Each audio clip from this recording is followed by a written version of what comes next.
Hey guys, it's Runchuks from Love the Spot. My guest this week is Mason Pye. He's a mixed games poker player, Twitch streamer, and PokerStars ambassador. Poker Twitch community is growing, and that's great as every poker player is benefiting from this one way or another. And I really enjoyed this conversation with Mason. The story of how he got into streaming is so cool, and he shares some tips and tricks of his trade and even shares his DJing story. As always, we put timestamps in the description, so feel free to jump around. And of course, if you haven't already, please subscribe to this channel. Your support really means a lot to me, and I hope you enjoy this episode. And we're live. All Hello. Right. Hi. Mason, thank you for joining me today. And I see we got already some people in the chat, so it's going to be super exciting. No worries. It's a pleasure. Thank you for having me on. All right. So I want to say, so that nobody's surprised, guys, in the chat, you can ask all you want. I really appreciate all the questions, but I'm going to try to concentrate on our conversation. I sometimes suck at reading the chat and talking to my guests. So, I'm going to just focus on Mason today. And if we spot anything interesting, we're definitely going to address it. So please feel free to shoot your questions. Please be clean, okay? And that as well, yeah. I suppose you feel right at home on Twitch. Yes. That's your thing. So maybe tell me more. How did it actually come about? Like, how did you get into streaming? Yeah, so this was back in 2018. I've been on Twitch a while, but I hadn't started streaming until 2018. The reason why I got into it was because I watched people like Jason Somerville, Jamie Staples, as you probably well know. Mm-hmm. And, I always wanted to do it. I always wanted to stream, but I just never really had the motivation to get all the equipment, to set up my camera, to set up the mic, and, to really put my face out there until Jason done a competition. And this competition was awarding a platinum pass, which was a $30K package to go to the Bahamas and play a $25,000 tournament. And all you had to do was set up your own stream and stream poker, et cetera, et cetera. So I kind of participated in that. I thought that was like the motivation to kind of get me on, Twitch. So we done that. And, the requirements were you had to stream 150 hours. You had to play on PokerStars. And, we done that. We made the top 10, and then they announced the final 5, which I made, but I didn't win. And then I carried on streaming, and then we got a sponsorship with Stars a few months later. And here we are now. Right. So basically you started because of that challenge, and then it progressed, and you kind of got the bug, and you like it. So how does your day look like, actually? Because I understand you're streaming pretty much every day. Yeah, well, I like to take one day off. I take Sundays off. But obviously with what's happening recently, we're streaming a lot more. I do stream. Even when this was not happening, I used to stream all the time. Not only do I stream on my personal channel, but I also stream with another streamer who done the same challenge with me called GJ Reggie, and we stream on the PokerStars channel together as like a dual stream team. But yeah, this is just part of my life now. I'm lucky to have it as a job. When you can say that your job is something that you really, really love and you're passionate about, it's awesome. Yeah. So my day really just involves me getting up, doing some emails, then watching other streamers, who are on in the morning. And then I would just, turn on my camera, mic, get set up at around between midday to 2 o'clock, and then stream for 6-7 hours, play some mixed games tournaments, and then raid it off, which means dumping your viewers to another channel, and then I'd watch them for the rest of the evening. So pretty much my whole day consists of, living and breathing Twitch. Wow, this is interesting. I actually had, I don't know if you know him, Skrimitsu. He's a I've heard ambassador. Of Skrimitsu, yeah. He was, I was talking to him a few weeks ago, or a couple months ago actually now, and I was so surprised about how huge Twitch and poker is. And all of the things were really surprising. I felt like I learned so much, and it opened my mind to an kind of fact that there are more ways of being a poker professional than just the old Sure. school way of just grinding and so how do you see yourself? You're primarily a streamer, primarily Yeah. a professional poker player. Like, what's your identity?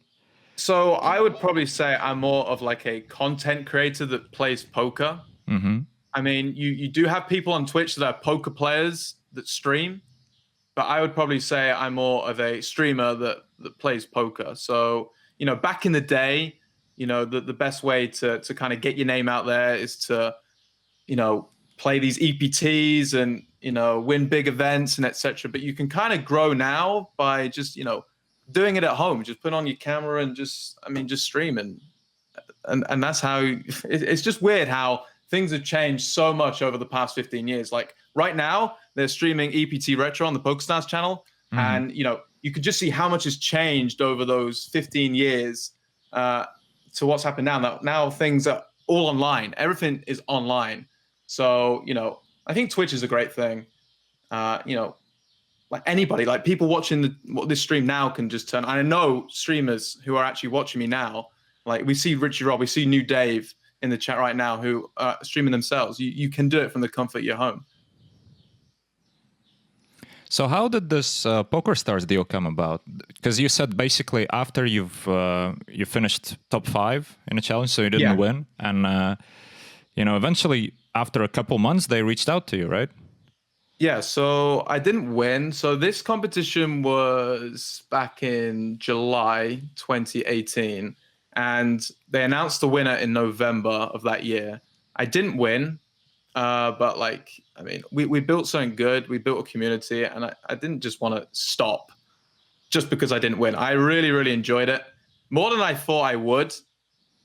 Because with Twitch, there is like a certain toxicity around it with chat pros. I don't know if you've heard it, like people that come into chat and say, "Oh, you play so bad. I would not have done that, this, that, and the other." But I really enjoyed it. Like loads of people supporting me, etc., etc. So we carried on.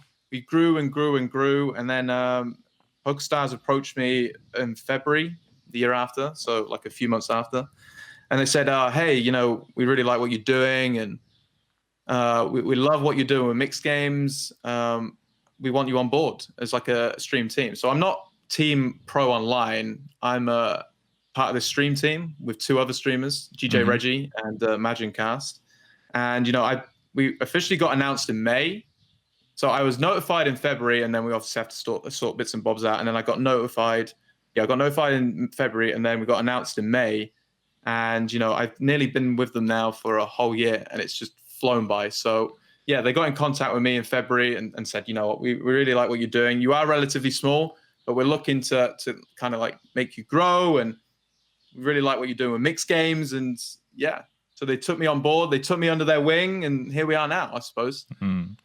When you say they took you under their wing, like how much do they actually influence what you're doing, or are you completely free to do what you want to do and continue as you were? I mean, as long as I'm playing on PokerStars, right. They don't really mind what we do. Like people who watch me regularly know that I'm quite an open book. I can say what I want and all that. So yeah, I'm pretty much open to doing anything. Me and GJ on the PokerStars channel, we just play video games sometimes. I know it's primarily a poker channel, but we can actually go on there and just play video games. It's I'm only restricted to just playing on the site. And to be fair, there is no other site that offers mixed games, so it's just perfect. That's true. Why mixed games, actually? How come you're playing mixed games? There's not too many guys out there who specialize on the mix. Well, for me, it looked like it stemmed back from Jason Somerville days when he was streaming mixed games. So like I used to watch him because of No Limit Hold'em, and then he streamed mixed games, all right? And there were people in the chat telling him, no, Jason, we want to watch No Limit Hold'em. No one wants to watch these stupid mixed games. They're just so boring, and, only old people play them, and blah, blah, blah, blah, blah. And, he was persistent. He kept on streaming them, saying how fun they were. And, I kind of got on board with them, and I thought, you know what, these are kind of fun. And I played them, and I loved them. And I've just fallen in love, and I've kind of just put No Limit Hold'em to the side now. I don't even really play it. I don't really enjoy it anymore. So it's just mixed games all the way. So that's how it all kind of stemmed stem from Jason Somerville streaming it. But like in terms of people streaming mixed games on Twitch, there's not a lot. There's definitely more now, for sure. I mean, I've probably influenced a few people, maybe for the wrong reasons, but loads of streamers now stream mixed games because they see them as fun and profitable, because not a lot of people know how to play. So if people just learn the basic strategies, you can take advantage of that and make money. Right, yeah. So I totally see why they would be more interesting to watch, and definitely more interesting to play than just pure Hold'em, for example, before stream. Yeah, it sounds like a great idea. But you said you don't actually play Hold'em anymore. So which mix are you playing? I literally play any single game that does not involve two cards. I can understand your point in the sense of, people find them boring to watch because, there's not massive all-ins. You're not going to be deep in a tournament and you're going to flip for like a 50 big blind pots. Most mixed games are limit, right? You do have the odd pot limit game, and you have no limit, Omaha high low, et cetera, but most of the time it's limit, and people don't find that as entertaining as, and I would agree with them to an extent, but the reason why is probably because they don't really understand how these games work, and they can be exciting. Like we're going to be streaming Scoop, which is coming up next month, and we're going to be playing some big buy-ins, and we're like a little niche community, and people do enjoy it, so that's what we offer. But I can understand why people don't see why it's fun because it's limit, but we do have a niche little community that does enjoy it. Right. Do you play stud games as well, right? Yeah, I play stud. I play draw. I play, Omaha, 08s. I play pretty much anything and everything I can kind of get my hands on. The one game that I probably don't play and I haven't played on stream is Courchevel. I don't know if you've heard of it. Yeah, I've heard of it. Yeah, I kind of stay away from that. I'm just terrible at that. I've never understood it, and I've never played it. So that's probably the only one. Right. Yeah, it is a pretty crazy game. But yeah, I mean, like stud games, they're so fun for different reasons. Like you're right about, of course, their limit. Sure. Yeah. But it's not about that. It's like you don't have a community cards, like you don't have the board. Exactly. But, your hand and the hand of a opponent is changing on 4 streets. You see it happening real time, and it's like it's a good sweat. It's good fun. For sure. Like I always make the comparison, like with no limit Hold'em, you have 10 big blinds. Okay, this is what you need to shove from what position. It's pretty math based. You have 10 big blinds, you need to shove all of these hands on the button, okay? Blah blah blah. They've done the maths. Whereas mixed games is very, especially with studs, it's very situational dependent. You can't say, well, I have 2 big bets. What do I do from early position? You can't do that because it depends on the up cards left to act. So, that's what is great about mixed games. Every hand is different from the last in the sense of, the up cards are always changing. You don't know if, like when you're short in no limit Hold'em, it's a bit tense. Whereas in mixed games, you can long it out a little bit more, longer and longer and longer and longer. Mm-hmm. And yeah, it's just very situational dependent. And I kind of like it like that. Do you travel? Well, I mean, obviously not now, but do you travel for live poker as well occasionally? I haven't traveled. I mean, I don't really do much live poker. I mean, I've done a lot of community events. We had Lex Live too. I don't know if you heard about that, but that was back in October, November last year. And that was awesome. So that is essentially a live poker community event run by Lex Veldhouse. And, it gathered people from all across the globe who watch him, that watch Twitch poker, to come and, hang out, play poker, drink beers, and, it's just like a massive Twitch meetup. And that was what was so beautiful about it. In terms of like live events, in terms of like EPTs, do I go to EPTs and do I go out and actually play a tournament just to play for the poker? I haven't really done that. The only times I have gone out for live events is for the community events or commentary where, me and GJ done commentary in Prague at the end of last year. But like in terms of live events, no. And if I'm going to be brutally honest, I did go to a live event last year in Coventry, and there was a main event. It was a student event, and it had like a £30 main event. And, I sat there and I was thinking, you know what? I actually cannot wait to bust it. I was sitting there for the first hour and I was there like, I just really don't want to play Hold'em. I don't want to play Hold'em. And I just punted off my stack. And then I just went there I just went over to the bar and just have some beers because for some reason, I just could not play it. I was just not in the mood to sit there for 8 hours and play Hold'em and just fold, while all these students are like sweating and tanking 2 minutes every single hand for a £30 buy. And it was ridiculous. So yeah, if I'm going to go to a live event, it's for the community more than the poker. Mm-hmm. And what about playing online? Do you even play when you're not streaming anymore, or is it not interesting? I mean, it's like normally if I'm streaming, I'm playing and not the other way around. So I would not tend to play offline and not stream. I think I pretty much stream every day anyway. So there's not really a time where after a stream I want to do like an offline session or anything like that. So no, not really. I would probably on the odd occasion play some mixed games cash offline. That's how I kind of built my bankroll from playing online mixed games cash. I don't really like streaming cash because it doesn't really translate well to Twitch. People love to watch tournaments because they love to see the story of like the start, the middle, and the end. Mm-hmm. Whereas cash games, there is no real story. Like you sit down with in mixed games like 20 big bets, or in a Hold'em game like 100 big blinds, and there's no real ending. You kind of just leave the table whenever you kind of want. With Twitch, it doesn't translate that well. There are people that stream it, there are people that enjoy it, but I feel like the majority do love to watch tournaments. So, in terms of like streaming, I would stream tournaments, whereas offline, if I really wanted to play some cash games, I would do that, yeah. Mm-hmm. Yeah, because I've talked to a few people who are streaming on a regular basis, and a lot of them feel like it's not even interesting for them to play without streaming anymore, because streaming is the thing that brings the joy, right? Oh, for sure. I mean, you can't really explain it to someone who hasn't streamed, because like I done an interview with Poker News about it, and I was asked a question about what is so exciting about streaming, and I think the crazy thing is, and the thing that is most fun is when you go on a deep run in the tournament.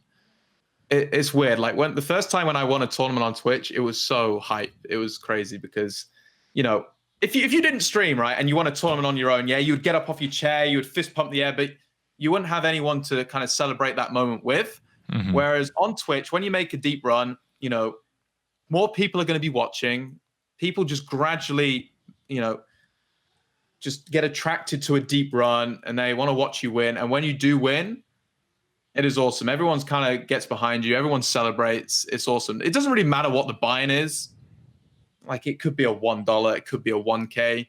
It's just exciting to win. We play poker for the competition as well as the money. Let's be realistic.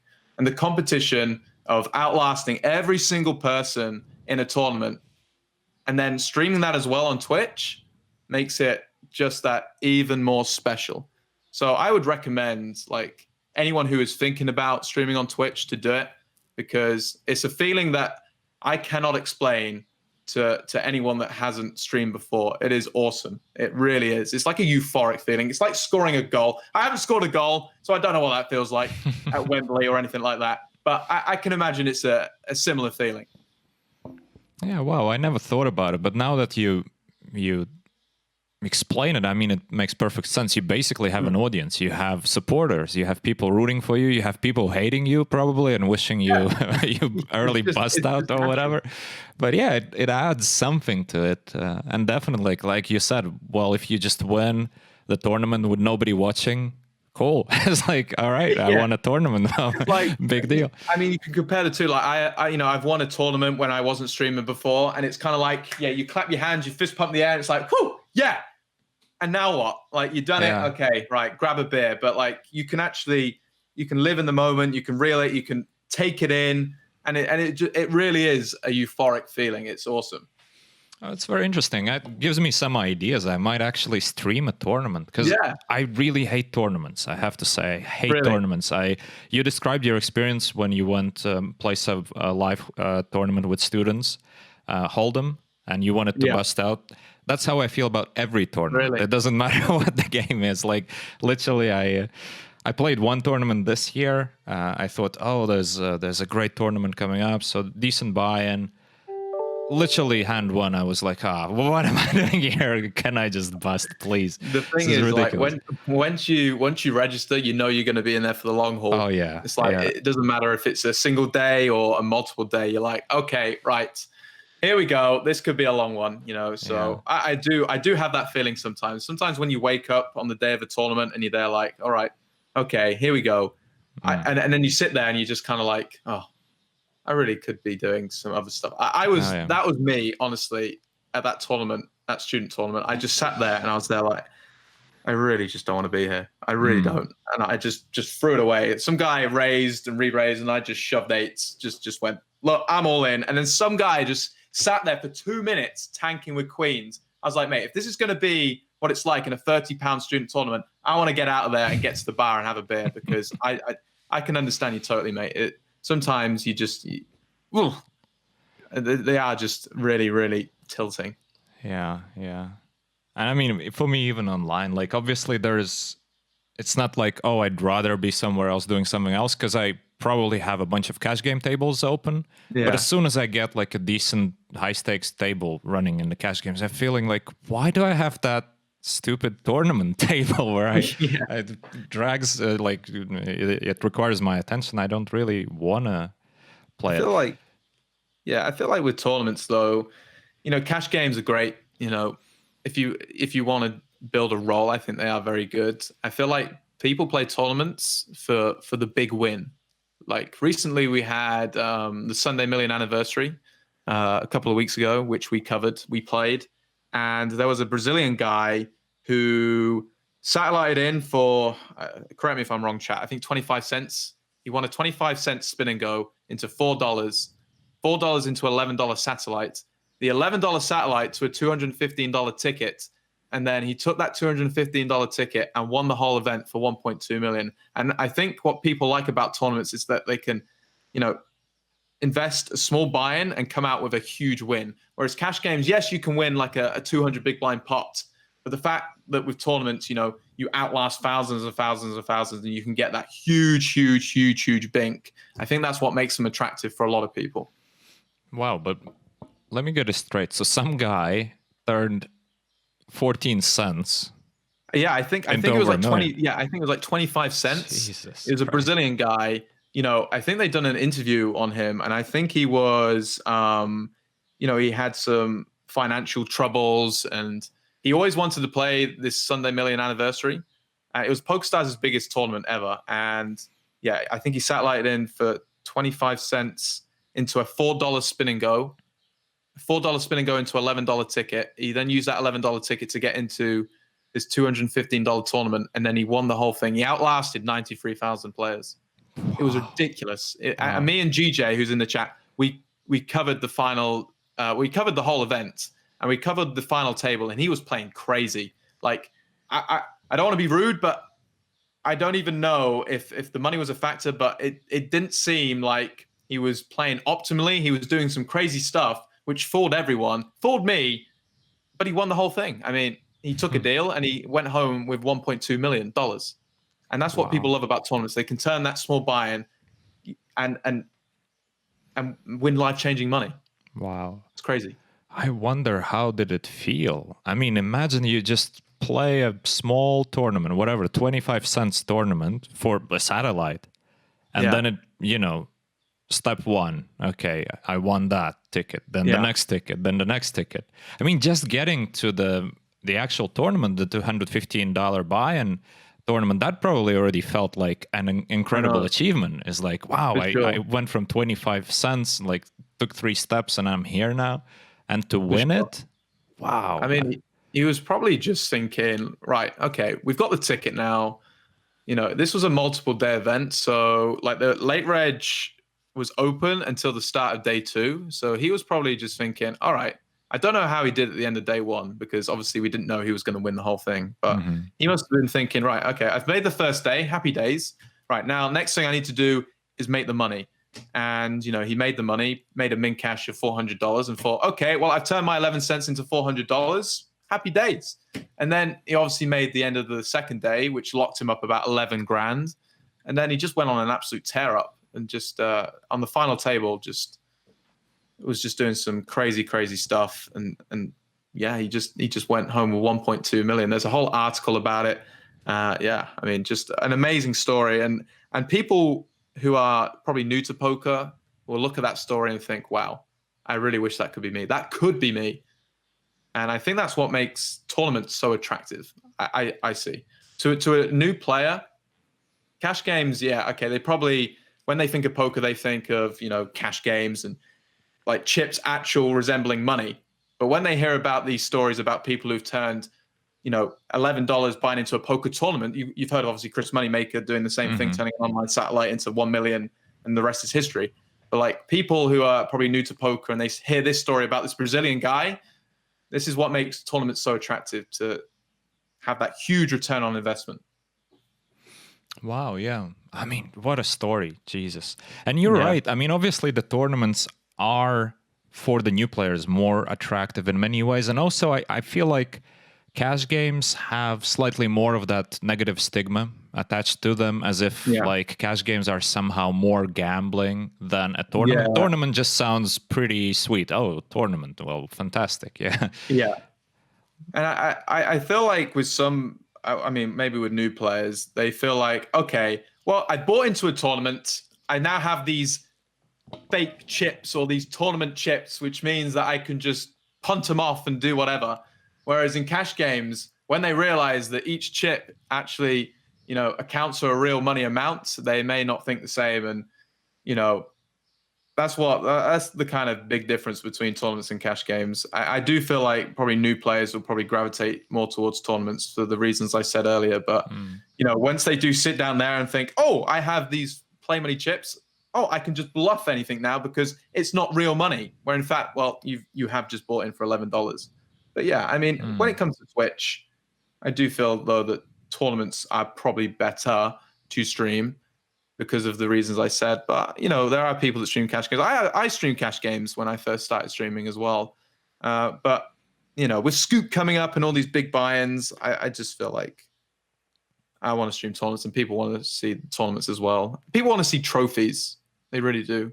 But I can understand like the reasonings why you play cash games, and I've felt that in the past where I was like, fuck these tournaments, etc., etc. So yeah. Yeah, I don't even know why I hate tournaments so much. I started with tournaments like way back, how many years ago that was. Like, I don't even know, like 13 years, maybe more. I started with tournaments, and that was my thing. I was sort of playing after work for fun. Started with I think I just started with free rolls, to be honest. I start with free rolls. Like, I mean, my bankroll building story is quite degenerate in a way, but like some people would shy away from what I actually done, like, and saying it out in public. But I don't care. I've said it so many times. So I started out playing poker. I came across poker by coming across a YouTube video of Dan Coleman winning the big one for one drop. And the YouTube video was titled, Man Wins $18 million and Looks Miserable About It, or something like that. And it's just like a video of Dan Coleman winning the one drop and just standing there by this huge pile of money with a miserable face. So I thought, well, if I won $18 million, then I would be very happy. And that's how I got into poker. I started off with free rolls, playing like cards, chat free rolls, and bankroll mob free rolls and leaderboards. And, and then I transitioned to like no limit hold'em sit and goes, and, built my roll to about 5K. And then this is where it all started to go downhill. I was at uni at the time, and I was on some heavy medication, which meant I wasn't allowed to drink. Well, if I did drink, it meant, medication, alcohol don't mix, essentially. And this was at Freshers Week. So this is like the week where you go out partying and whatnot. It's the start of the new year and blah, blah, blah. And I didn't really want to go out and not drink. So I stayed at home, and I thought it'd be a great idea to open PokerStars and look at my bankroll and think, you know what? I needed an adrenaline rush. Let's play some blackjack. And long story short, within 10 minutes, it just all went. Months and months and months of grinding that bankroll up for it to just go in 10 minutes like that, just because I felt sorry for myself because I couldn't go out. And, some people would shy away from telling that story, but that's part of me. And I've never touched a casino game again since, because you need to have those long, hard lessons to kind of learn from them. And yeah, so my bankroll building story did start well, then kind of dived, and now we're back on the right track now because I learned my lesson. Yeah, interesting. And it's interesting that you're open about talking openly about it, because like you said, a lot of people actually try to not disclose stories like this about themselves because it doesn't seem too good or whatever, but like you said, it's part of you, and the main thing you learn from it, and so it's important actually to let other people know, so they hopefully don't make the same mistake, because that's not an uncommon thing. I've heard of so many people doing very similar things. We're poker players at the end of the day. We are degenerates. We have, small parts of us that are degens. We're degen realistically, and I stream, and people will ask me the questions, how did you build your bankroll? And sometimes the conversation just goes off in that direction. And I just thought, okay, well, I may as well tell them, because that's just who I am, that's just part of my story, and that's how I learnt. And am I proud of it? No, of course I'm not proud of it. Anyone who says, they're proud of throwing away $5,000 in the matter of 10 minutes is a plum. But I learned from it, and that's the main thing. If you learn from it, then it was a life lesson. And yeah, I've never touched it again since. Imagine if I went on to win, I don't know, 10K that night. It probably would have got worse in the future.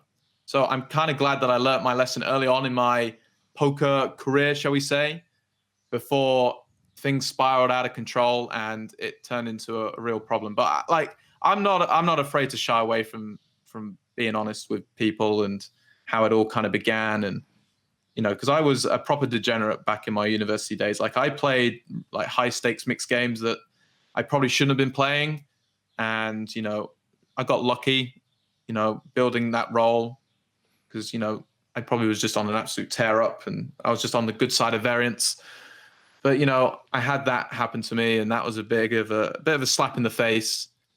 But we learn from it. It's just a life lesson at the end of the day. Yeah, and like you said, probably for the better that it happened earlier rather than later, because that could have been worse. Oh, for sure. It could have been a lot worse, Yeah. Because Mason, actually, now that I think about it, all this Twitch thing, a lot of people struggle. The people who don't play, who don't stream on Twitch and are trying to be professional poker players, especially people just starting out in the career, they struggle with having a schedule. They struggle with having the discipline to play. They struggle with motivation. Twitch, with the audience, with the support, and you basically being responsible in front of your audience, does it help you actually to play better poker and to approach it professionally in a way? Yeah, it's a good question. In terms of schedules, I love what I do. So it really does help. When I get up in the morning and I'm a Twitch streamer, I'm sponsored by the biggest poker site, happy days. I love what I do. But there are some days, we're all human, where, I just wake up and I think, I don't really want to play poker today. I just really do not want to play poker today. And, we have those days. We're human. But it's a weird one. I love what I do. And in terms of Twitch, there are advantages and disadvantages. Obviously, people see your cards, and, you're going to get people who come in and be like, oh, you played that wrong. But that's what we kind of sign up to. We sign up for that. If we had a Twitch channel where there were no chat pros, then I think something is wrong. But there are disadvantages in the sense of that happening. But obviously, you got the pros of running deep and people get excited about it. Has it helped my game? I would probably say yes and no. I feel like I tilt less on stream. Mm-hmm. Like before, man, if I lost a big pot, I'd probably slam the desk and I slam the desk now and then. But, that's just natural reaction. But before, I would probably go on a rage or whatnot. But on camera, there's nowhere to hide. And Twitch chat calm you down sometimes, and they do make jokes and lighthearted comments, which makes it a whole lot easier. So I think it does help you in the sense of tilt. In terms of like playing, because people are watching you, you don't want to be making stupid plays. Like if you're offline and no one's watching, then hell yeah, you could make a questionable check raise bluff on the river or something like this. But because you've got people watching, and you know that if you make a silly play that they're going to be like, what the hell, this, that, and the other, then, it does make it a little bit more difficult. I've had, I was actually speaking to a friend of my stream who was playing a horse tournament, actually, the other day on PokerStars, and we were railing him. And he said to me, if you guys weren't railing me, I would definitely bluff this river. But because you're all watching, I'm not going to do it because I don't want to make myself look like an idiot. And that's just the same for Twitch, because people can see your cards and see what you're doing. You don't want to make a fool out of yourself. Of course, I make a fool out of myself all the time. I make stupid plays because I'm not really that fussed, and people take the mick out of me for it anyway. So it's all good. But I can see how other streamers may not play a certain way because they are being watched. And there may be a difference with how they play on stream to off stream. Man, all this talk from your side, you're so excited. Like I can see totally how you love what you do, and I do. It's contagious. I want to stream now. I'm thinking like, okay, so when's the next tournament? When can I play? Yeah. I'm gonna stream. I'm gonna probably feel ridiculous doing that, like 30 minutes in, but there's gonna be no way out. Like, if there's at least 2 people watching, I'm gonna be like, okay, well, I can't let these guys down. Jesus, I might actually do it. It's fun. I probably won't play PLO on stream. Because, well, if I would play PLO, that's gonna have to be like some big scoop event, and then it feels wrong to. Yeah. Because I don't know. I think it would make the quality of my decisions worse because I wouldn't concentrate as much on the game. I don't know. Sure. I don't know. Like, Spraggy yesterday made a very, very good point. There was someone in his chat that was saying to him or asking him about, did you ever want to be the best poker player in the world? Or do you have aspirations of being the best poker player in the world? And he said, well, look at it this way. I'm a streamer, okay? I stream 6 tables on Twitch for thousands and thousands of people a day, all right? Not only does he have to worry about the tables in front of him, he has to worry about, stream, technical issues, whatever. Then he has to concentrate on chat. And then after streaming, he has to probably do a load of other stuff. Right now he's doing commentary. Whereas like if you want to be the best poker player in the world, after doing an offline grind, you would, study.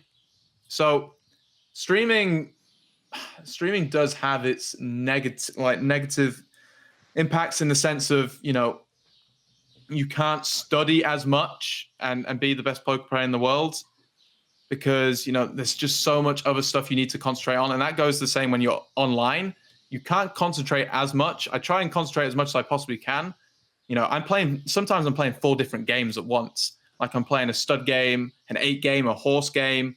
And then I've got chat. And then, I've got to deal with sorrow quest sometimes. I'm spinning one plate and then I've got to spin another plate here. And I'm just spinning a load of plates at once. And I can understand what you mean by, it having a negative impact on poker play, and you're not going to be concentrating as much. But that's kind of the thing we do sign up for. Yeah, but I'm gonna try it, and I'm gonna find a nice mixed game tournament, and because really, it sounds so much fun. Because I love mixed games, I love to play them. But I'm not good enough to play those whatever games are running, like 2K, 4K games. I would probably, that would end pretty quickly and pretty bad for me. But to play like mid-stakes cash game feels a bit boring because there's probably better things to do. But to play on stream, a little tournament for fun, I'm hooked. I'm gonna do it. Yeah, for sure. I mean, that's good. Like the thing is, me and GJ ran a competition last year, very similar to the competition that I entered when I initially started streaming. So it was called Dare to Stream, and we asked people to turn on their camera, their microphone, to stream in in their rooms or wherever to receive like one of two platinum passes. Okay, so we ran a very similar competition, and we had like over 120 entrants who like turn on their camera, etc., and stream poker, which is awesome to see. And what's really great to see, after this competition ended, we had two winners. One of them is actually in the chat right now. For those of them who didn't win, they're actually continuing to stream because they enjoy it so much. And now they probably wouldn't even play a poker tournament without streaming it, which is crazy to think. Like one of them, I don't know if he wants his name mentioned, but one of them went to Lex Live 2, and he even like wrote a blog post about him being a very anxious guy and all this and that. And he went to this community event, he met a load of people, grew his confidence, and then he participated in our Dead Stream competition. And for a guy who's too afraid to and very anxious to meet new people and do whatever that entails, to then turn on your camera and then stream poker, showing your hands in front of many people, and the fact that he's continuing to stream is awesome. So it has had many positive impacts on many people. So it's awesome. Yeah. Yeah, and I mean, especially when it helps somebody find a passion to pursue, right? Because so many people want to play poker. Like they would say, "Oh, it sounds like a great career. I like the idea of playing poker," but they don't necessarily have the discipline to actually become somebody, right? And to stay for, let's say, 5 years or more at the sort of low stakes level, that's not really a career anybody can really be inspired by, right? It feels like a bit of a waste of time. But if you find a different way to actually use it, like streaming, which, as you said, so many people are getting into it nowadays, and so many new people are trying it out. And I mean, for some people, it's probably a bad idea, but there's nothing wrong with trying. You try it out. If you love it, keep going. If you don't like it, well, just don't. Don't stream. That's exactly it. Like, I always wanted to do it. I always wanted. I saw other streamers do it, and I was like, what, that really does look like a lot of fun. I mean, if I'm playing poker, like I may as well just stream it. But I never really was motivated to get all the equipment set up. And at the time, I was a student, and I didn't have much money to spend on like a new computer and a fancy microphone and camera. I was too busy paying money, for rent, etc., at my student house. I was playing poker to deposit it just to pay the rent, let alone buy a bloody computer and microphone and camera. So, I wasn't that motivated to begin with, but like, I'd agree, like, just try it out. If you don't like it, okay, fair enough. But I feel like one of the issues is people think they're just going to grow overnight. But the thing is, with Twitch and streaming and growing as a channel, as a streamer, as a poker player, you just got to continuously grind. You put the time and effort in, the results will show. It's the same with anything in life.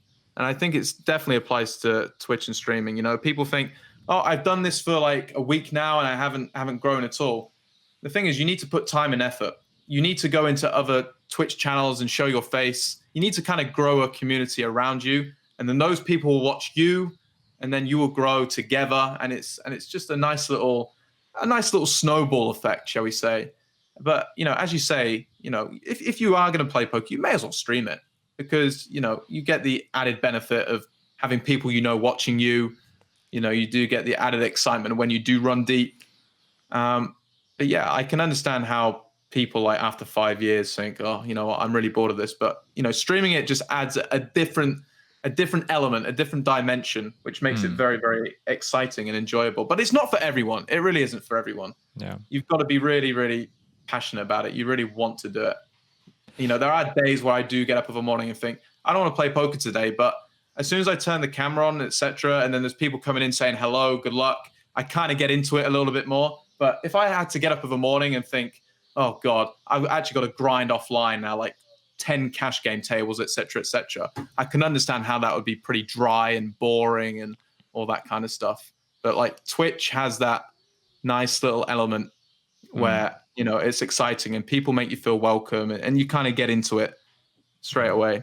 It's an important thing that you've mentioned, that basically you switch your camera on and then you get into the groove, because that's what we often have to do. Like, I don't stream playing myself. I mean, I did a few streams when we started this channel, but I didn't really like it that much. I might enjoy the mixed game tournament, like I said, so maybe I'm gonna do that, but we'll see. But what I wanted to say is that oftentimes what I need to do myself and what I work with my students is, you don't always just grind when you're 100% ready. You're never going to be 100% ready. Like, think about it in sports. Like, if football players, for example, and I mean football players, which are the soccer players for some of our American viewers. But so, for example, if they only played when they're like at 90% fitness, they would never play. They would play like first game of the season. That's about it. I mean, you don't wait till you're like, oh, I'm really in the mood. Everything is set up. I'm going to be grinding.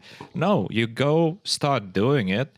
And very often, after 10, 15 minutes, then you find your groove, and then you're, okay, now we're doing it. I'm focused, etc., etc. And I feel like because you have sort of a schedule and sort of an obligation to be consistently on Twitch, that is your trigger of getting the work done, because a lot of people find excuses not to do the work. Just basically, I don't feel like it. For poker players, it's just too easy to say, like, I don't feel like it.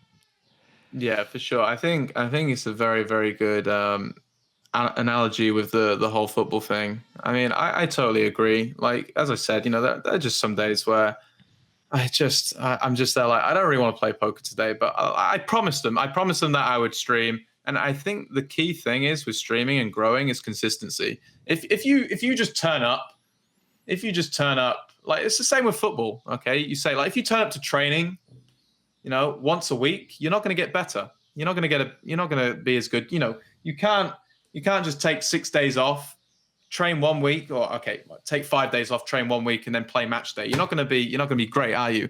It's the same with Twitch and streaming, right? You can't expect to stream 1 day a week and grow over time. It just doesn't work like that. So consistency is key. Like, I always say that there are like 3 key things with Twitch: consistency, having fun, and being part of the community. Like, being passionate, having fun, and being part of the community. Those are the 3 key things for me when in terms of like streaming and looking out for new and up and coming streamers. If I see that they're part of the community, they're going to be doing a lot better in terms of growing wise than for someone who is not. It's the same like with your analogy in football. Like, if you only turn up to training once a week, you're not going to get on with the players. You're not going to have that chemistry to build upon and do really well on match day. So I think it's a very good analogy between football and streaming, or any kind of sport and streaming. Yeah And also, like, this thing about community, I think that's what's special with streaming, because usually, like, if you're just a normal grinder, especially like a cash game guy, right, you don't really participate in a community. You might be active in like a 2+2, or you might be active within your little study group or the coaching team and something like that. But beyond that, you don't really have this sort of human connection with with the wider public. Yeah, I was kind of the same. So before like I was even introduced to Twitch, I was on Cards Chat, which is like a B-Tech version of 2+2, just say. So it's just like a poker forum. And I used to engage with people there and talk about hands and talk about bankroll challenges and kind of egg each other on to do stuff, et cetera, et cetera. But then with Twitch, because it's such a community platform, it's super important to get involved. And, you know, I have people who are watching this stream right now that are streaming themselves, and they were in my stream before they started streaming themselves.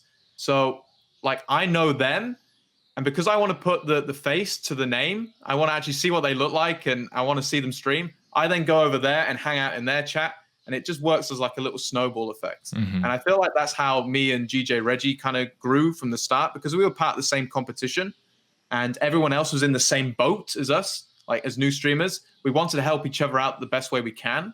And the best way to do that was watch each other, you know, talk to each other, egg each other on. And then, you know, when it was my turn, when it was my time to stream, they would all come and watch me. When it was their time to stream, we'd all go and watch them. And, you know, that's how you kind of build. And it's just such a nice community spirit and feel about the whole platform. And I think it is very, very, very important. But yeah, as you say, you know, you had 2+2 back in the day, and yeah, it's kind of weird. Things have changed since then. You know, you have people on YouTube now and doing all kinds of different content. But what is special about Twitch is its community aspect, and no other platform has that. No other forum has that. You know, back in the day, you had the Bankroll mob guys, the Hendon mob guys, sorry, and blah blah blah. But Twitch is just the best platform for community vibes. It really is. What was your first stream like? Do you remember? Oh, my first stream. Dang. Okay. My first stream was, I don't know. It was obviously very different to my streams now. I stream cash games. Obviously, I stream to like one viewer, because that's what tends to happen when you stream for the first time. And this was weird, right? I talk about this whole community thing, but because this is like my first time under a different name, like before I used to watch Twitch, but I was under a different name before, so people didn't know who I was under this new name. So my first Twitch stream was very, very bizarre. I was streaming to one person who was part of the same competition. And, you know, after I streamed, then I watched him, and then we kind of grew that way. But my first stream was a bit of a mess. I had technical hiccups. It did honestly feel like I was talking to myself.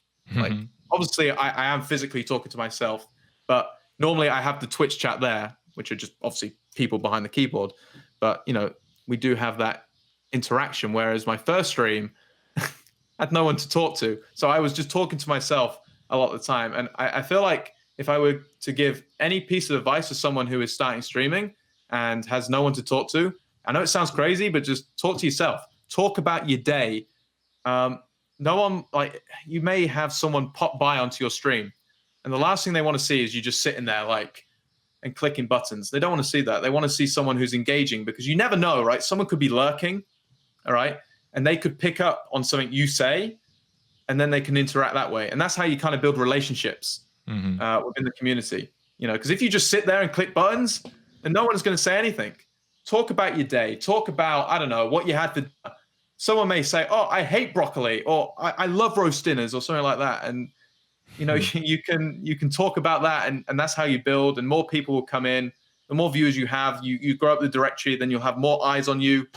And that's how it's done, really. I feel like I'm a very talkative person, as you probably know, but I think that is very, very key to, you know, growing your stream from the ground up, is to talk.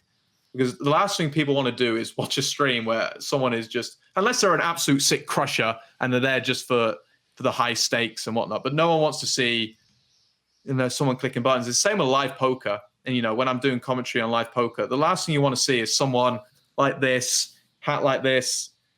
Like, you want to have table talk. You want to see that. You want to talk about that. And it's the same with Twitch. You just don't want to see someone there just clicking buttons. It can be very, very, very, very boring. So, you know, if you were a viewer, you would always gravitate towards someone who is always talking. You want to have a conversation. That's what the the chat box is there for, to interact. Yeah, I see. But so listen, you've streamed to one person. Yes. When you finished the stream, how did you feel? I don't know. It was kind of weird. It was like I still remember it. It's not one of those you always remember your first time. It was one of those where I was just like, okay, that was good. But I knew it wasn't going to be an easy ride in terms of growing. But I was like, okay, we're going to go back tomorrow and do the same again. I just recently started up a Twitter account. I had no followers. I still put a going out live tweet. You just got to keep on going and keep on going. You got to be persistent. You got to start somewhere. You can't give up on the first hurdle. You can't. And then I obviously had GJ Reggie to watch as well, who also participated in the competition. And then we're just hanging out in each other's stream. You just got to keep persistent and be tenacious. Otherwise, you're just not gonna grow. And just don't give up. Essentially, is what I'm trying to say. I did kind of feel like, it was kind of good. It was nice. I didn't feel disheartened because I had only one viewer. Mm-hmm. Not at all, because I was expecting that. Like if someone randomly just started streaming now, you're not going to have like 100 people watching, are they? So I felt good because I'd done it, and I was like, okay, I'm looking forward to doing it again tomorrow. And at the same time, I had to fulfill 150 hours as well for this competition. So, I had to actually have to stream a lot. So it wasn't just like, I've got to do it again. No, I had to for the 150 hours. And, I started to enjoy it more and more and more each time. It was amazing until I actually got a shout out from Run It Up. And then that's when people started flooding in. And I feel like with these new streamers, I think the best way to get an audience in is a thing called raiding, which is obviously throwing a host over to someone after you finish the stream. I think that's a really good way to grow. I think New Dave, who's in the chat, got a huge raid from Spraggy yesterday, and that generates new followers. And, I think it's the best time to interact, because when someone drops like a 2,000 person host on you, that's the best time to get followers. That's the best time to keep people in the stream, because, sometimes people on Twitch just go to one Twitch streamer as their only Twitch streamer that they watch until the host is thrown over.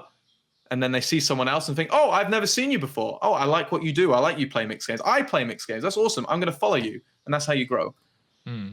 Or even if somebody who sees you play mixed games and they never even thought about playing mixed games, they're like, oh, wow, this is an interesting game.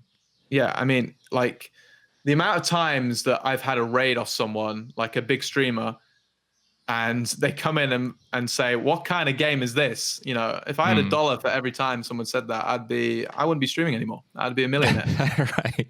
So, that's a very good point. And I think that's what I love about what I do, because I want to grow mixed games, because I think they are fun. I think people should play them. I think if you want to be an overall great poker player, you should play all the games. If you just play No Limit Hold'em, you're just a one-trick pony. You're a Hold'em player. So, I do encourage people to play more mixed games. And, as you say, you are going to get people who come in and think, this is not No Limit Hold'em. What you on about? What is this silly stuff? And then you explain it to them. We offer play money home games. So, people can play for free and get a feel for the games. And that's what my personal aspiration is, just to get as many people as we can play in these games. And like when I see the PokerStars client and the guarantees being smashed for mixed games, it makes me very, very happy to see, because I know we're doing a good job and we're getting more people in there. So it's a good thing. When did you actually feel like, this is working? Like this thing is huge for me. Like, was there like a defining moment for you, or did it just naturally come, like slowly building the audience? It's a weird one. I've never been asked this. There wasn't like a day where I thought, oh wow, this is working, shall we say? But like, I was at university at the time, and obviously I was doing a degree in computer science, and it was my final year when this whole streaming thing came about, and obviously I was thinking about going into the real world and getting an actual job with my degree. So it wasn't at the forefront of my mind about streaming, etc., etc. It kind of just all happened. I feel like when PokerStars got in contact with me, I thought, holy shit, this is big. I was relatively small at the time. I probably had like about 1,000 followers. Streaming to about 40, 50 people, and I thought, why the hell would they? I was streaming in my student room, for Christ's sake. Why would they want to get me involved with whatever they want to do? Because I'm just a 22-year-old streamer streaming in their student house playing mixed games. Like, what's that about? I think if there was going to be a moment where I thought, oh my god, this is, I can make something of this, that was probably the time. But I leading up to that moment, I wasn't even thinking about that. I was thinking about, right, I'm going to have to start, doing interviews and stuff for computer science jobs, et cetera, et cetera. I was thinking, Jesus Christ. But I always wanted to do streaming. Even if I was going to do the job after I graduated, I was always probably going to be streaming on the side. But I never predicted this would actually ever happen, especially as quick as it did. I would say this all happened within the space of 6 months since I first clicked go live on my first stream. Mm-hmm. So it was an absolute whirlwind. And like since then, I've streamed on the PokerStars channel. I've been to Prague to do EPT commentary with James Hartigan and Joe Stapleton, which was an absolute surreal moment. So it was just a kind of whirlwind year, especially since I was just a student, just a 22-year-old student streaming from their student house playing mixed games, like low stakes mixed games tournaments to like 40, 50 people. It's just crazy how things just spiral out of control. And I think it was at that moment, if there was a moment, that I thought, holy crap, we've made something of this. I don't even know what to say, because like I'm listening to this story and I'm thinking, why don't more people try it out? Yeah. What do you think? Why people don't go for it? Like, what's stopping them? Because obviously, I mean, some people probably dread the idea of interacting with the live audience, etc., etc. Maybe that's not for them, and fair enough. But some people, what's stopping them? Like, I suppose some guys are going to be overthinking of like, okay, I don't have a setup, I don't have a proper mic, I don't have a camera, I don't have this, the light is not just right, etc., etc. But like, why wouldn't more people stream? I mean, it's a very good question. I mean, I can't really speak on behalf of the people that don't stream, but I mean, there's just multiple reasons. Obviously, you mentioned, setup and all that kind of stuff. They don't have the facilities to do so, which I understand. I think a lot of it is time. You have to give up a lot. Okay, like GJ in chat, when she started streaming, she had a full-time job. Streaming. Well, she'd done a job, regular 9 to 5, and then she streamed afterwards. Mm-hmm. And when you've got to do a job as well as streaming, I feel like you're sacrificing a lot, because you're sacrificing like personal time as well, time with family. I was lucky because I was a student. I hate to admit it, but I probably put streaming in front of studying, and neglected a lot of my studies for streaming. Obviously, for me, I'm very lucky. It worked out kind of well, but I feel like it's probably not because they don't want to. I feel like a lot of the time it is time and effort. These people that do watch Twitch streams are just regular folk who have normal jobs, go 9 to 5, and just want to play the Sunday Million on the weekends. They're not grinders. If they're full-time professionals, then there's probably a different reason for it. Maybe it's because they don't want to show how they play. Maybe it's because they've never wanted to stream. But I feel like probably the people who would like to stream are those that probably just don't have the time. And it is time consuming, especially if you want to like take it seriously and grow. You're going to have to be consistent. As I say, one of the key things is consistency. And if you're doing a full-time job, doing a 9 to 5, and you come back, you've had a really rubbish day, and the last thing you want to do is stream and then lose a lot of money streaming. It can take its toll. So I do feel like probably the key reason why people don't stream is probably because of time. I was very lucky that I started my streaming journey when I was a university student, and obviously being a university student, you've got a lot of time to do nothing, or you can just skip lectures and do whatever you want.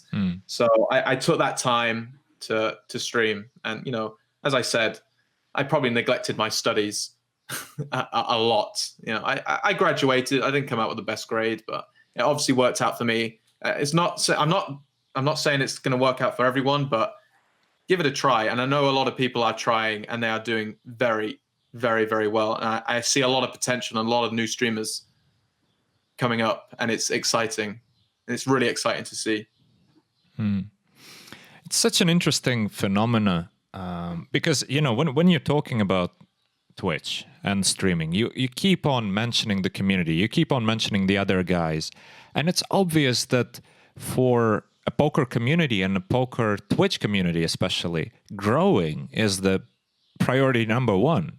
It's not about, because obviously poker is a zero-sum game, right? You don't really want to, like, say, if I have a recreational player at the highest stakes possible and there's one seat open, I probably will inform my friends, but that's not going to be priority number one, right? I'm going to take care of all the things that I need to do. And then, exactly. But whereas with growing the whole community and growing the business as such, everybody wins if it grows. We get more streamers.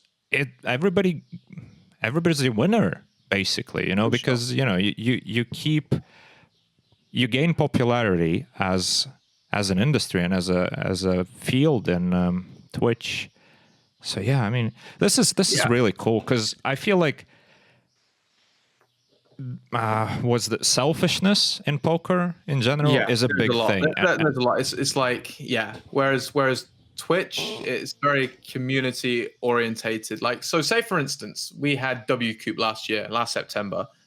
Easy with Aces. I don't know if you know who Finton is. So he played the 5K WCoop back in September, and he made the second day, and there was 1.5 million for first, and everyone, I mean, like thousands of people tune in to watch him, and like every single person was behind him.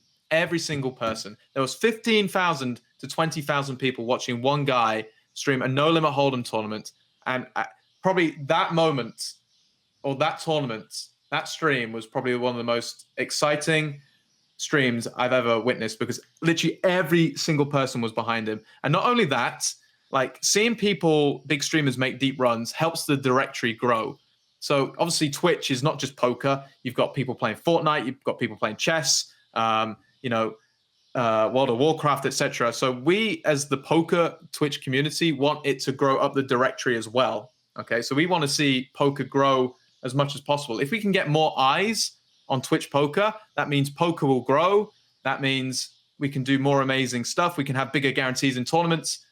It's just like it's like Twitch is like a mini little poker boom, in essence. And the more eyes we can get on it, the better. And that day when Finton made day 2 of the main event, and he had like 15,000 to 20,000 people watching him, and all get behind him, was very, very special. And poker is selfish in a way, because it is just you, but you want to do the best for you, but of course you want to see the best for everyone else. And nothing makes me happier than when I see someone who I know do really, really, really, really well in a tournament, cash game, whatever. It makes me super happy. And like, I know Finton, we're not, we're not best chums or whatever, but I want to see him do well. There's people who've never met the guy, want him to do well. People just want to see people do well and win, and just see the winning moment, because, imagine if he made the final day and won 1.5 million, like Twitch would be booming, probably record breaking numbers. It would be so sick to see. Yeah. And the fact that, people are rooting for you. Exactly. If you don't stream, people don't really root for you. I mean, your friends do, but that's about it. Like, exactly. Nobody cares. I was streaming a Micro Millions tournament, which is like a small buy-in tournament where you can win, like turn a small buy-in into a big money amount. And there was a guy who was a friend of my stream, who was running deep in a 5-card draw tournament. Okay. This was a 5-card draw progressive knockout tournament. And this was a $3.30 buy-in, right? And first place was, I would say, like $500. Not exactly life-changing, okay? $500, not exactly life-changing. But we railed him on stream.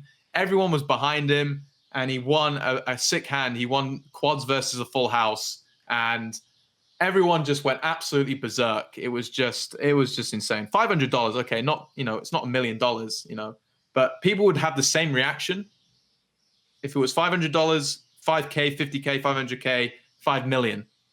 People just want to see people do well and see people win. And I think Twitch really, really shows the best of the Twitch. Twitch just shows the best of the poker community. And I just love the platform. I really do. I think it's great, and I think it's great that it's growing, and I feel like more attention is being put on it as well. Yeah, and I'm really happy to see it growing as well, because like if you think about it, you've mentioned earlier that, for example, nowadays if you watch the tournaments, the live tournaments, the huge events, you got a bunch of people with their hoodies and their sunglasses, etc., etc. It's kind of not so interesting to see, right? No, for sure. And like we did commentary in Prague, and was it Pabal who won the main event, I think, and he won, and like you get people on the rail, but it's just not as exciting. For some reason, right? He won like hundreds of thousands of euros, but it was just kind of like he just got up and it was just like, yeah, another day in the office. Whereas some guy winning $500 on a 5-card draw tournament, let's just have a freaking party. It was insane. Yeah, there's just a complete difference nowadays. There's just a complete difference. It's crazy. Exactly. It's very true, GJ. Very true. Yeah. Yeah, and but the difference is understandable, right? Because the level of play at those high stakes tournaments live, it's so high nowadays, like compared to how it used to be, right? So it's understandable that people take their time in the decisions. It's understandable that they try to protect themselves by like limiting the amount of reads, etc., etc. And it's understandable that they don't really want to give in-depth interviews in their short break because they're busy with other stuff, right? They're busy trying to win the tournament. So having Twitch fill in the entertainment gap, I think that's just the perfect segue. Because, like, let's face it, it had to stop at some point. Like, you can't have live poker be entertaining with the same format it is now. Maybe the format is going to change one day. Yeah, maybe one day. But unless that happens, it's unlikely that the entertainment is going to be there. And I mean, another good example recently, actually, was the Galfond challenge. Like, oh, you yeah, probably heard it's about great. that. Well, yeah, I even did the commentary for it some of the days. Yeah. It's just great. I mean, when was it? It was Easter Sunday, the final day. Yeah. I mean, that was just... Yeah. I mean, that's just... It was the final day. It was the final day. And that's... actually, coming back to what you described before, the tournaments are the interesting thing, right? And that was obviously a cash game challenge, but it had what you've mentioned before, the beginning, the middle, and the end. Right, yeah. So it had the storyline, and what a story it was. I mean, wow. It was a great story, and not only that, obviously the fact that, I've heard people on Twitter saying, wow, how can you be so excited about a guy that's only just won, 7 big blinds, but they don't realize the context of Phil being down 900K, bringing it all the way back up to the final day, and then just taking down that huge part at the end, which took him over the line. And as you say, it had a start, middle, and an end. It was a cash game, and it was cards down coverage. But what made it so exciting was the fact that, he was down a lot of money, and people were thinking, oh, no chance. Yeah, he's dead and buried. There's no chance he can come back from this. And, day by day, session by session, he brought it back closer and closer and closer and closer. And, everyone was behind him, like LFG, PG. Yeah. I mean, the commentators were just like, type this in chat now. And chat was just going, rrr. It was insane. And that's just the perfect example. Like, I know it was a cards down cash game. And it was one of the most crazy things I've ever watched. In my things I've seen on Twitch, I've seen a lot of things on Twitch, but that was incredible. That was absolutely. insane. Yeah. It was What a absolutely great incredible, challenge. especially the last day. And I mean, you know what?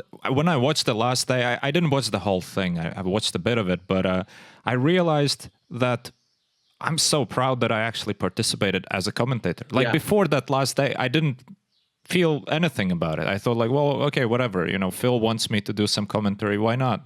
Let's do it. You know, there's not many people who are willing to give some, you know, strategic talk as much as you can. I mean, it's not that easy to do. You know, the cards are down, and you're not in a position where you can have replays and stuff easily.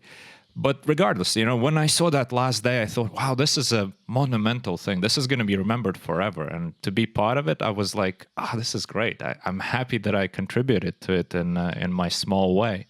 Yeah, I mean, I was streaming a lot of the time when it was happening, like the previous 38 sessions. I watched bits of it, but obviously because it's cards down coverage, you know, people are only there for the start and then to see what happens at the end. But obviously because this went down to the wire and this went down to the final day, and the story behind it, the fact that he was down like 900K and all the way back, and there was like 25, I think they like peaked at 25,000 viewers, probably like the highest Twitch had this year, and it was so deserved. And you know, it was probably the great example of why Twitch is the way it is and how great it is to have moments like that.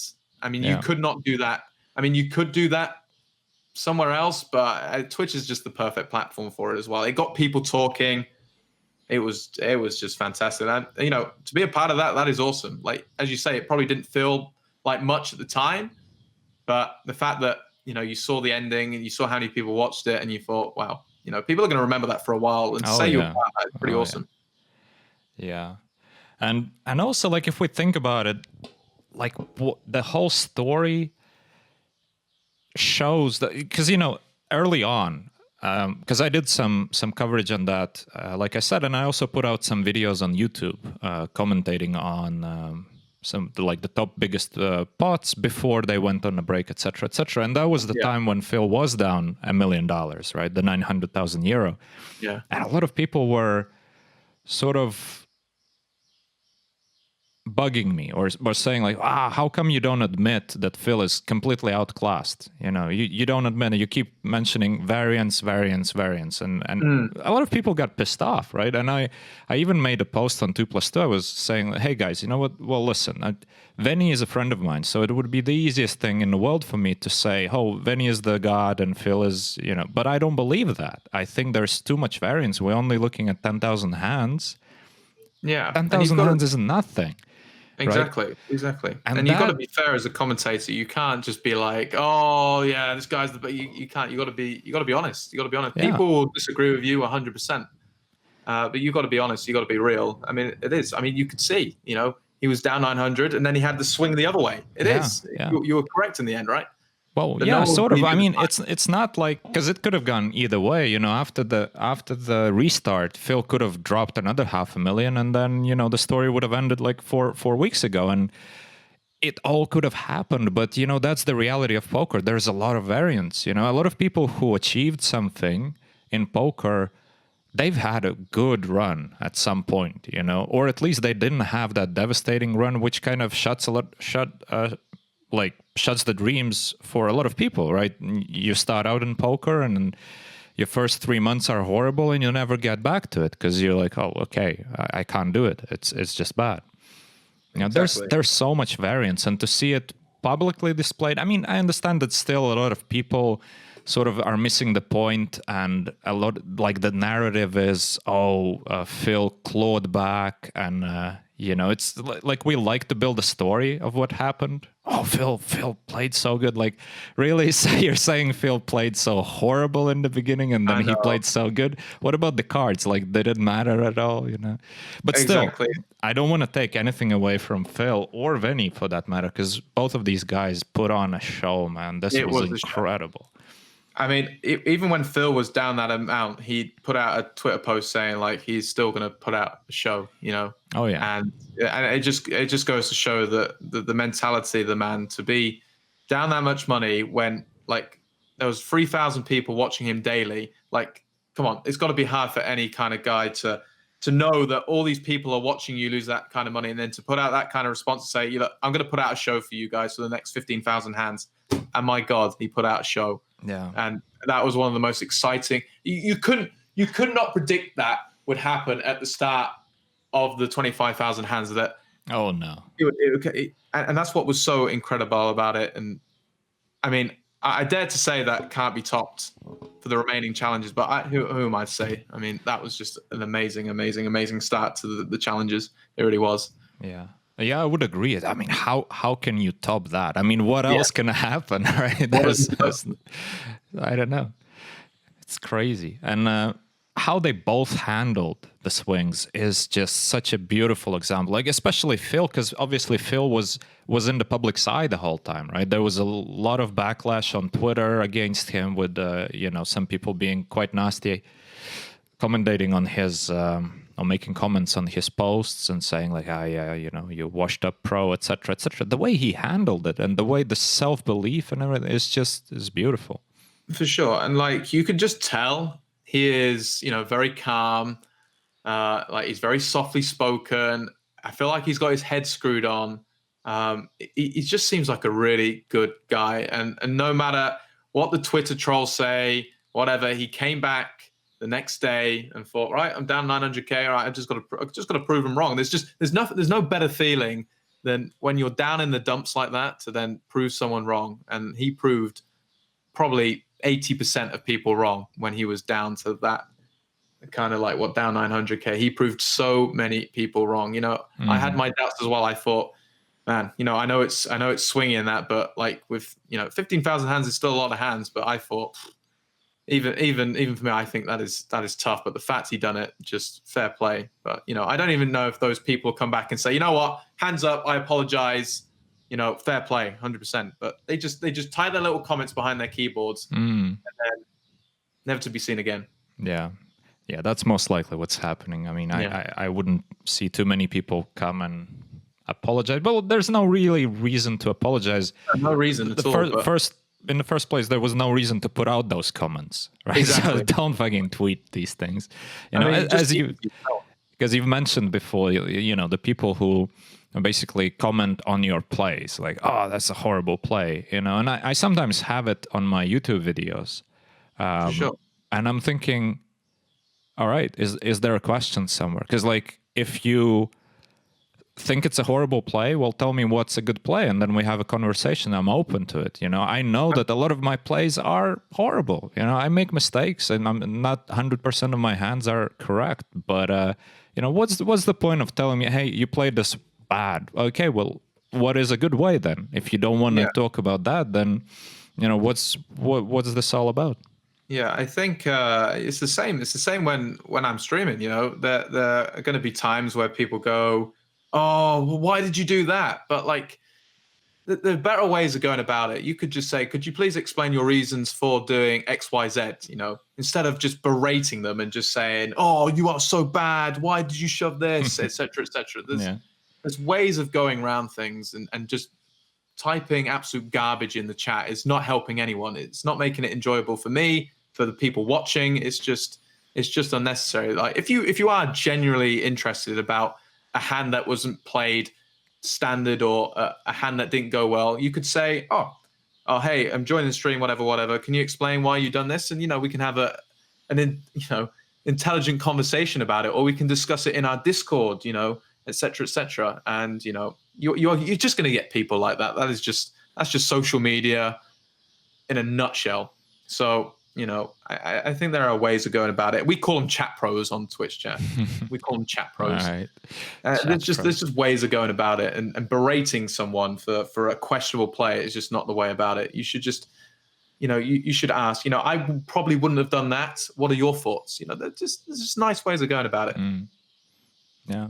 And to be honest, like, when somebody says, oh, it's a horrible play, sometimes it's actually a horrible play, and I agree with them. But Unless you have like a question somewhere there. I mean, what do you want me to admit it's a horrible play? I mean, I can outright say, well, if you watch me play for 8 hours, there's going to be a couple horrible plays. I mean, quite a few of them, to be honest. Like, what do you expect? We're all human. We're going to make mistakes. Exactly. Like, especially when I'm, if I'm recording something or I'm streaming, I'm not really focusing on like 100% on every decision because I don't care. Anyway, I just want to address one thing that I see in the chat. Joey, 1122. I butchered that name. I could just say Joey. So Joey is asking, like, is the 25,000 hands enough in regards to the Galfond challenge? Well, enough for what? Like, enough for what? Enough to take the variance out of the equation? Not really. And especially the way the challenge went in the end, there's a lot of almost like ICM considerations. The strategies were all off, etc., etc. The challenge, let's face it, it ended with Phil getting a full house over a full house, right? It hardly, something that his skill dictates. It's just you got a full house, the other guy got a full house. I mean, that's awesome. Congratulations. But, so what 25,000 hands is better than 10,000 hands in terms of indicating the skill gap, but still, I mean, I don't know what do you mean enough, because the way I see it, both of these players progressed and changed throughout the challenge. They started out on one skill level and they both adapted to each other. They both played the man. They both changed their strategy throughout. Right, so it wasn't static. It wasn't 25,000 hands of the same strategy. 25,000 hands is probably enough to measure one bot against another bot, because that's a static strategy. These are just playing. Fine. These are two human beings playing, evolving, and having so much pressure, and having to deal with horrible downswings, because first it was Phil who had a horrible downswing, then it was Venny who had a horrible downswing. Yeah. Right. And the way they did it, the way everything went, I'm just, both of these guys, I mean, before the challenge they had a lot of my respect, and I just really feel like they both did something incredible, and this is going to be remembered. Oh, it will be remembered for sure. I mean, as they say, as Phil said, he put on a show, and they certainly did. And I mean, the fact that they both agreed upon it as well, and the fact to have it live streamed is, it was a special moment. And just the way it went down. I mean, there's some crazy ICM implications towards the end. Like, you obviously saw on the final day that not many big pots were being played. Obviously, as the hands were ticking down to 25,000. Ticking up to 25,000. It was very, very interesting. Yeah. It was just very interesting to watch. It's like, towards the final 200 hands, like the threshold was getting shorter and smaller and smaller and smaller, because every hand you play meant that obviously the threshold was just getting less and less. And then Phil won that, just kept on coming back, and then he won the full house versus full house. What can you do? That's just heads up. Like, nothing you could do. No, that's the thing. But it was, as far as entertainment goes, it was insane. It was super nice. I wish I could have watched more of it. I was just streaming a lot of the time when it was on, but I'm glad I caught the final day. And, yeah. Easter Sunday to remember, yeah, especially with all the COVID problems that are going on. Like, I feel like this challenge could not have been timed better. What Phil is doing right now is just such a great timing for it. Unfortunate, but great. So that's pretty cool. It's great exposure for Pot Limit Omaha as well. I know No Limit Hold'em is the Cadillac of poker, and people love watching it. But what a great like kind of thing for Pot Limit Omaha as well. A great game, as they say. Yeah, absolutely. I think it's a good game. Oh, it is. I mean, it's my game, so I can only agree. I love it. Is it the best game? Yeah, absolutely. It's the best. Yeah, I like it. I didn't even know there's other games, but now to be honest, mixed games is so cool. I mean, mixed games is just a mix of other games. So there's many games out there, guys. I mean, if you didn't know, there's a lot of games, and that's the beautiful part about poker. You can find the game that you're most interested in, and and you can learn something about your main game from other games you play, because you know, the analysis, the decision-making process, all that is, it evolves. Yeah, and the thing is, like, playing all these different games, it helps your no limit hold'em game as well. Like, and you know, most people know how to play like hold'em. They know the basic strategy, you know, et cetera, et cetera. But mixed games does help your no limit hold'em game. And what's great is that you can actually just sit down with friends and just make up any kind of card game, and you can consider that as a mixed game. Like, you can combine two different games together and make a new game. You know, we got Badasi and Badusi, which involves Badugi and Deuce 7 triple draw. Ace to 5 triple draw. It's like you can create so many games, and that's what, you know, mixed games are fun because you can just create your own rules, and you know, that's what I like about them anyway. Yeah, I like creating games as well. Yeah, it's good fun. Every time we were in Vegas with my friends, we would always basically have every year a new game that we play in the house. Yeah. Sometimes it's more fun than just, you know, you come back from casino, you're looking forward to your game. Exactly. They're like, oh, this is going to be fun. And like at Lex Live at the community event, we sat down, we played some mixed games. We played with some streamers, GJ, Richie Roll, Chris Moneymaker was playing, right? We were playing like £1, £2 limits, right? Mm-hmm. And we were just playing some crazy, crazy games. And everyone was just having so much fun because, you know, not everyone is the best draw Maha player in the world. Like, even I don't really know how to play draw Maha, but because everyone's in the same boat, we're all just having an absolute amazing time. Whereas No Limit Hold'em, for some reason, everyone thinks that they're the best player at the table all the time, and everyone takes it so seriously, and, you know, life or death decisions. And whereas mixed games, you know, we're all just lighthearted, we're chill, there's no pressure. It's just good, lighthearted fun, and I think it's great. Yeah, everyone's going to think they're the best No Limit Hold'em player.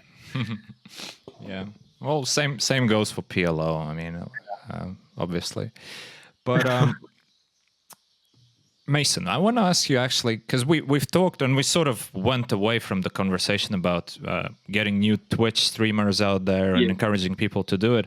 Like, and you know, we covered a lot of things there, but what do you think? What would you say to somebody who feels like they have nothing to present? Like, they would say, okay, I've got the time, I've got that, I can play poker, I could stream, but I have nothing to say, I have nothing to show, it's going to be boring.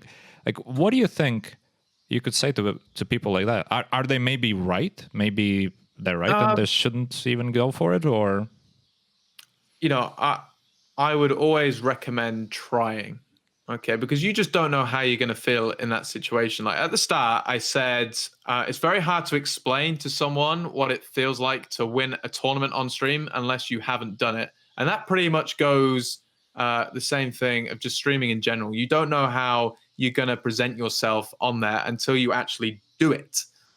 You know, even if it's just getting your family just to watch you and just talk with you and have fun, that may pick up your spirits.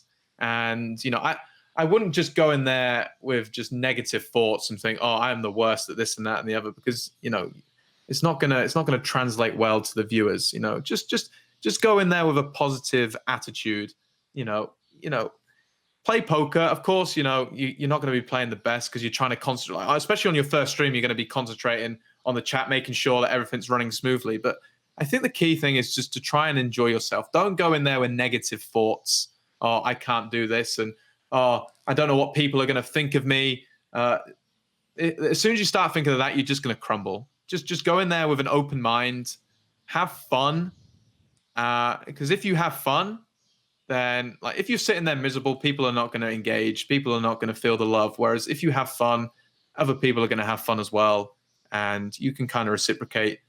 But I would just suggest just trying it out. You know, I was very hesitant to begin with. I always wanted to do it, but as I said, I just never had the equipment. But when I got out there and I got into the swing of it, I just loved it. And I know that's the same with many of the new streamers that me and GJ saw in our competition.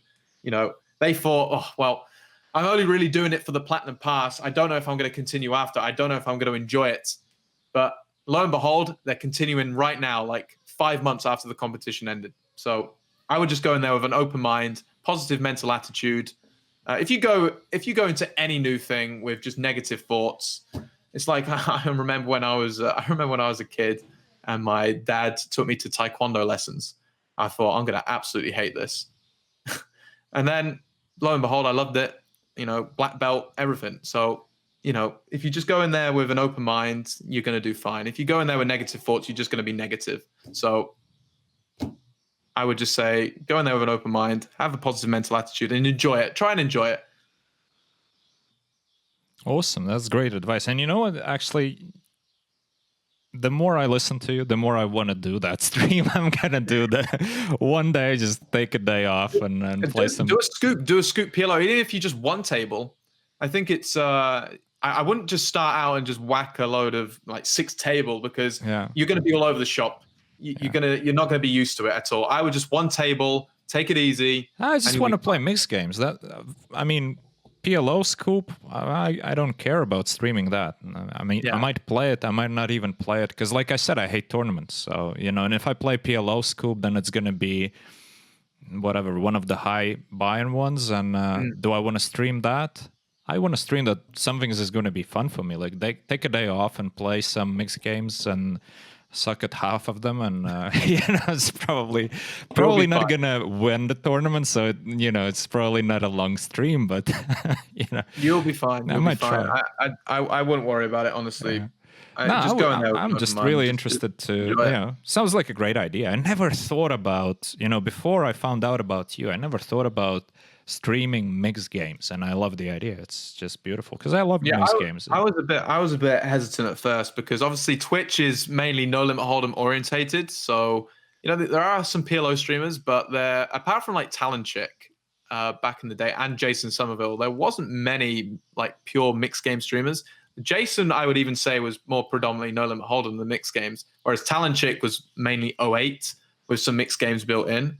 I was probably like, I don't know, one of the first to just do predominantly mixed games, not even play like no limit hold'em on the side, just predominantly mixed games. And I was thinking, how will this translate to Twitch? And to be honest, I didn't really know. I didn't know if people would like it. I know there's a community out there for mixed games, and I just thought I'd provide that for Twitch, because there just wasn't really anyone out there streaming it. I love mixed games. I thought, well, we may as well just stream it and see what happens. And obviously it's paid off. Wow. Yeah. Well, you got me. I'm gonna do it one day, taking a day off, streaming mixed game tournament, going for the glory. I might finish really soon. Like, I remember my last tournament where I actually went in thinking like, okay, I'm gonna do this. I'm gonna not feel like I hate it. It was in Vegas. It was one of the high roller events for PLO, and I thought, well, because of the buy-in amount, it should feel like, okay, I'm doing this. Yeah. I honestly, like, as soon as I sat down, I was like, what the fuck? I really didn't like, I was like, okay, I don't care. And obviously I try, because, well, it's a high buy-in tournament, so I'd be a complete idiot if I just, dump it all in the first orbit or something. But, and there was the waitress going around and asking for the orders, and obviously, because it's a high roller tournament, you can get some fancy food. Like, people started ordering steaks, etc., etc. Anyway, long story short, I bust in about 25 minutes. Right? Because, well, I mean, it's PLO, and we got it in, like, whatever, full house against full house, good game. And the only thought that I had was actually, oh, good that I didn't order that steak, because I just imagined myself like sitting there, because you can't take the steak out. It's like in this special room. I was just imagining myself sitting there at the table somewhere in the corner of the room, eating my juicy steak, busting out like one of the first in the tournament. I was like, oh, man. It's one of those where you sit down playing a tournament that you don't want to play and hoping for like a bad beat, so you at least have an excuse for busting. Yeah, pretty much. And there you got it. Boat over boat. What could I do, people? What could I do? Exactly. But literally, like, the only thing I thought was, good that I didn't order that steak. That would be bad. And the steak is just a fraction of the cost of that bite. Yeah, well, the steak would have been for free, in fact. I mean, I didn't even have to stay for the steak. Like, I can order, they can bring it, and I just piss off. I lost the tournament, so no problem. Because they would give it to you for free. Like, normally, they don't even like bring the steak because like it's from a different restaurant. But anyway, so yeah, so that's my relationship with tournaments. We'll see how my first tournament on Twitch stream is going to be any different. Well, I tell you what, I wish you all the best of luck. I think you'll smash it, honestly. Just go in there and enjoy it. I think that's the key thing. Don't start ordering steaks or try and attempt to order steaks. Well, I can, because I mean, the good thing about streaming, you're at home in the end of the day, so that's all good. So Mason, where can people find you? Where can people follow you? And I'm obviously going to put all the information in the description because we're going to have this video on YouTube in about a week and a half. So where can people find you? I'm just Pyefacepoker on Twitter, Twitch, Instagram, pretty much anywhere. Just Pyefacepoker with a Y. People sometimes get confused and say what P-I-E, but no, P-Y-E. Yeah, not an actual pie, P-Y-E. Yeah, so Pyefacepoker everywhere. Awesome, man. Thank you so much. That's been inspiring. I really hope that you get more people on board for playing mixed games. That would be amazing. And I'm so happy to see that you're actively participating, trying to grow the community of Twitch poker, which I can totally get behind. And I think it's a great cause, and we're all going to benefit from this. And so yeah, I mean, best of luck with that. No, thank you for having me on. Yeah, I hope so too. I want to see more people getting involved with these mixed games. PLO as well, because we've got an overall no limit holder one day, my friend. One day, maybe. But yeah, it's been a pleasure. Thank you so much for having me on. Yeah, thanks for coming on. And guys in the chat, thank you all.